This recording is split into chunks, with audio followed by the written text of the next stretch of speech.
Star news Marathi, नवे पाऊल नवी दिशा।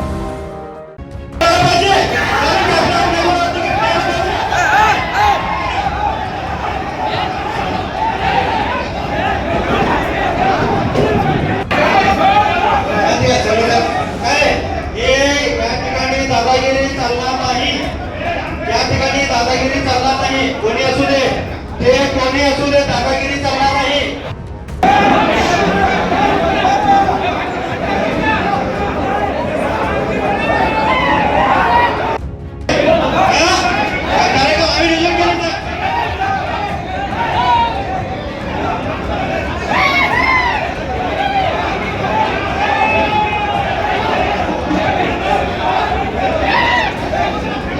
तुमच्या स्वप्नातील घर घ्यायचं आहे मग चिंता सोडा।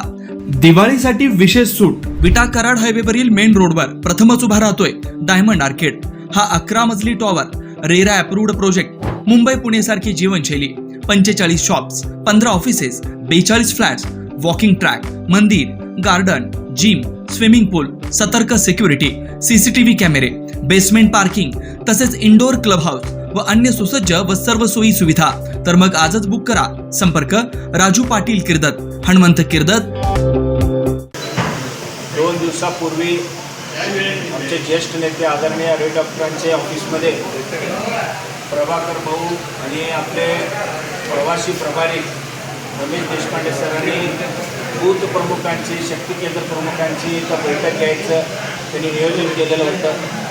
या ठिकाणी बूथ प्रमुख आणि शक्ती केंद्र प्रमुखांना आमंत्रित केलं असताना या ठिकाणी आमच्या तालुक्यातून वगैरे सर अपसर नामक काका यांनी सगळ्यांनी आपापलं मत मांडलं।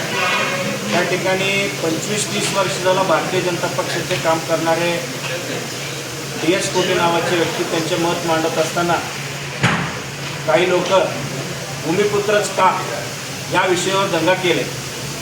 जत तालुक्याचे इलेक्शन, जत तालुक्याच्या इथलं भूमिपुत्र उमेदवार असावा असं एक मत मांडत असताना त्यांनाही आपण सगळ्यांना आपापलं मत मांडायचा अधिकार दिलेला होता। भूमिपुत्र पाहिजे या विषयावर मत मांडताना DS कोटेनं थांबवण्यात आला, त्यात वादावाद झाला। पण आता ज्येष्ठ नेते रेड डॉक्टर साहेब आहेत, प्रभाकर भाऊ आहेत, आपले नेते वगैरे सर आहेत, सगळ्यांनी आपापलं मत मांडलं होतं। सगळ्यांना मत मांडत असताना भांडणं करणं आणि त्या मत मांडत असताना माईक हिसकावून घेणं ही चुकीचं आहे। तालुक्यात इथून पुढं भविष्यात असलं चुकीचा पायंडा आम्ही पडू देणार नाही।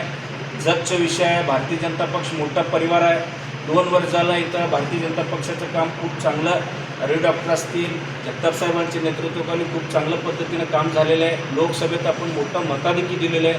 कुणीतरी येऊन बाहेरून इथं गालबोट लावत असेल तर भारतीय जनता पक्षाचे एकही कार्यकर्त्याला ही मान्य नाही। उमेदवार ठरवण्याचा किंवा आम्ही बोलल्यानंतर काय फरक होण्याचा हे तर काहीही विषय नाही। आपण फक्त शक्ती केंद्र प्रमुख, बूथ प्रमुख आणि सगळे एकत्र येऊन आपला मागच्या वेळी जो पराभव झाला ते सगळ्यात मी भोगलेला आहे। 30,000 मतं पडली, परंतु काय त्रास झाला हे मला माहिती आहे।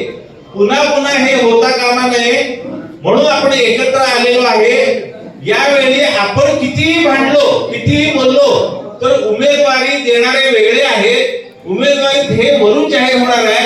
ज्यावेळी उमेदवार जाहीर होईल आपण एक संघानं काम करायचं आहे, त्यासाठी आपण इथे एकत्र आलेलो आहे। आपले विचार भिन्न असले तरी, मन जरी मतभिन्नता असेल तरी एक मनानं आपण ह्या विधानसभेला जायचं आहे।